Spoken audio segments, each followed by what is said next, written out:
What's up, guys? In this video today I'm going to be showing you how to use FutBot Manager, which is a bot program and auto bidding tool for FIFA 16 Ultimate Team. Once you have your subscription code in your email, we're going to just go right into how to use the program. So first we're going to open it up.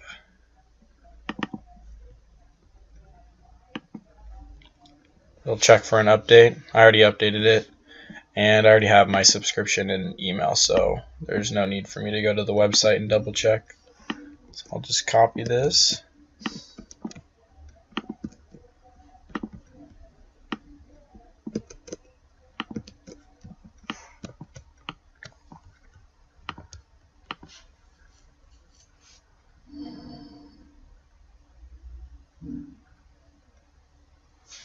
Give it a second to see. It's going to check the website and it's going to verify that it's working. Alright, we'll have to restart the application. No biggie.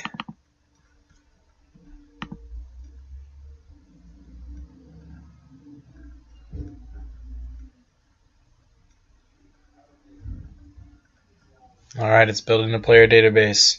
This can take a bit, so I'm going to just go ahead and pause the video, and then I will come back once it's processed. Alright guys, looks like it's ready, so we will continue to do the bot. So the first thing we'll probably do is I'll add another bot. I'm going to have to blur this out so you guys don't see it, so let's hope I can enter it in the first time.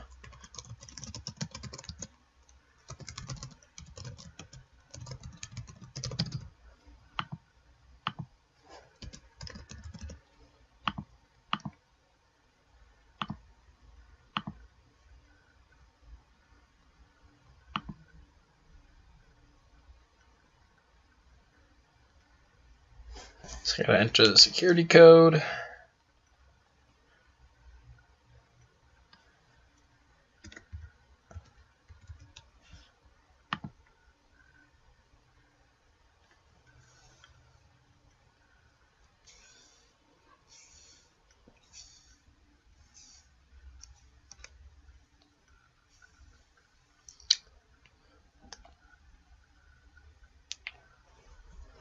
Alright, looks like it worked.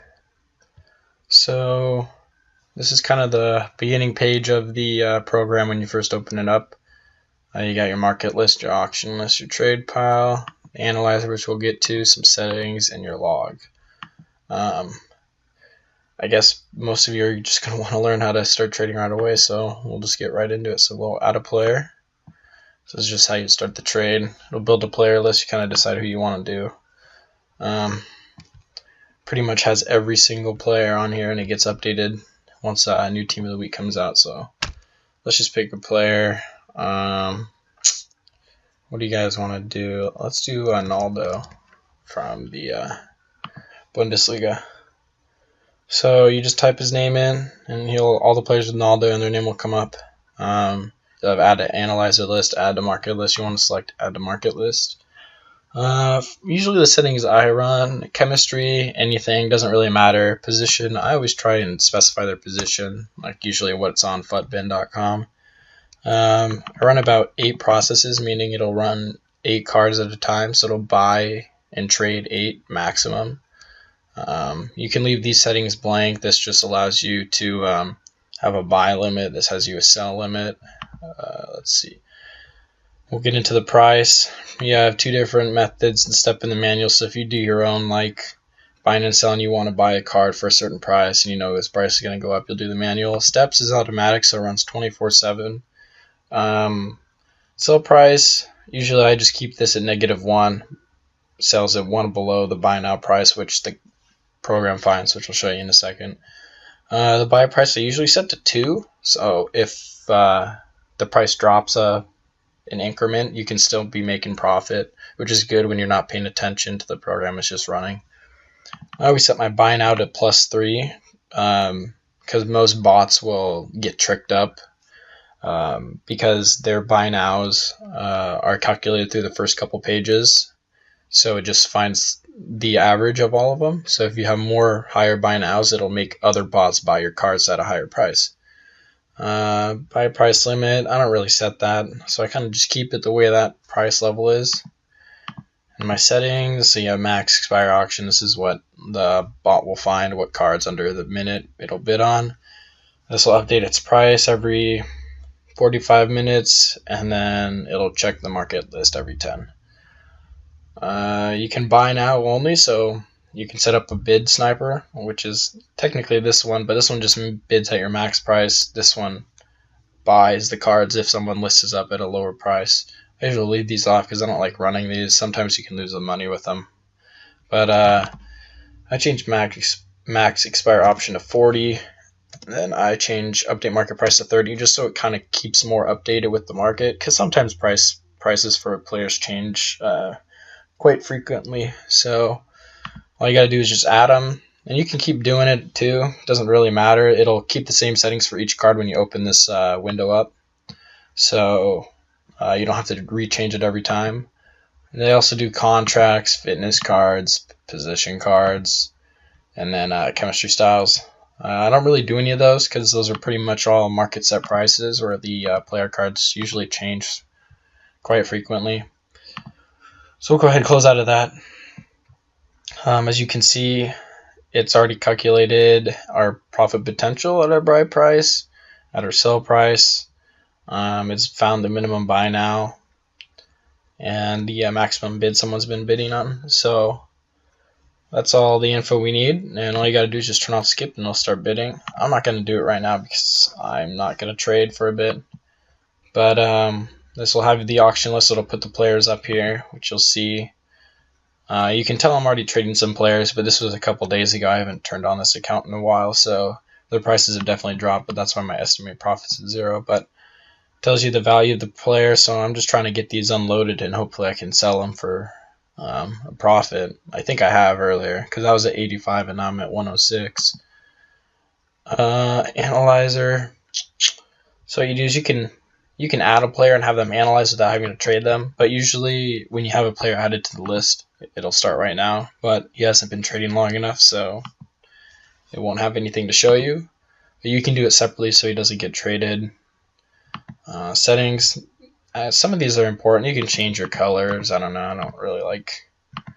It's not that important to me. I would keep these the same. I wouldn't change these. Min coins left. It's just the minimum coins you have before all auctions stop. I wouldn't change that.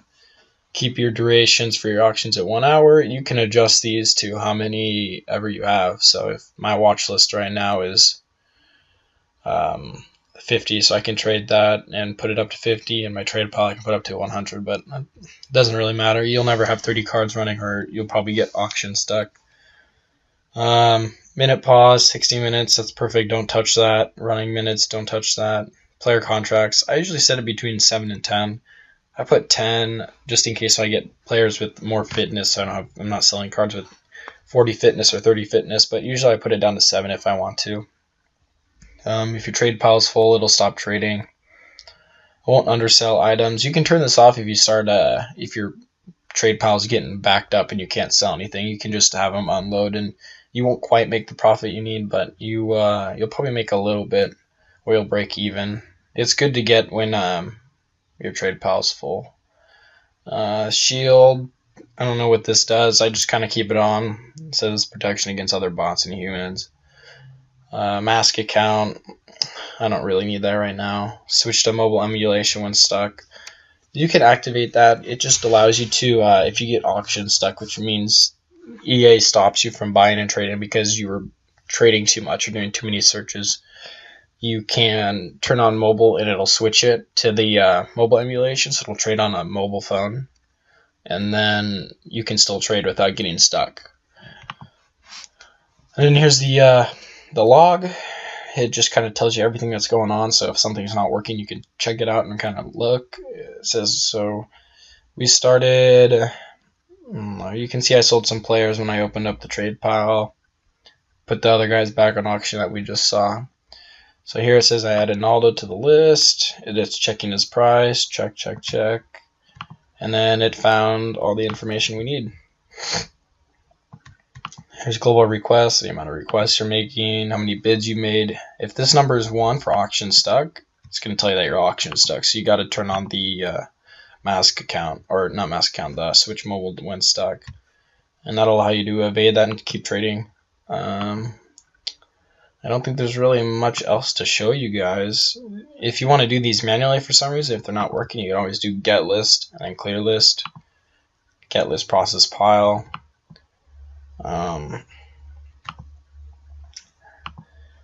Like I said, the program's pretty intuitive. You don't need to know a lot to use the program. It's a very simple, easy concept. It has everything laid out the way you need to. Most of the stuff you don't really need to use if you're just going to try and trade for coins. But if you become a more advanced trader, you can obviously use more of the features, which will allow you to make more coins. Couple tips I would say to use would be to, if you have around 100,000 coins, trade with guys that are between 5 to 10K. I wouldn't go any higher because you want to do mass quantities instead of quality. And then once you get around to like 300,000, 400,000, I would start doing into the 10 to 30K range. So doing like players like Philip Lahm and who else? Diego Costa. Trade those guys, and you'll want to trade them like I just showed you. And you'll buy less, but you'll be making twice or 3 times as much profit potential as this Naldo here. So you'll be making 600 coins. So it's pretty much, if you have a lot of money, you'll make more money. If you don't have a lot, you got to go with the smaller players for now. But I use 2 accounts right now, and I trade both the 10 to 30K range, and I also trade just to the 10K range. And both accounts run perfectly. I make a ton of money on each one, but with the 10 to 30K range account, I make 50K a day, and on the other one, I make only 20. So there is a difference.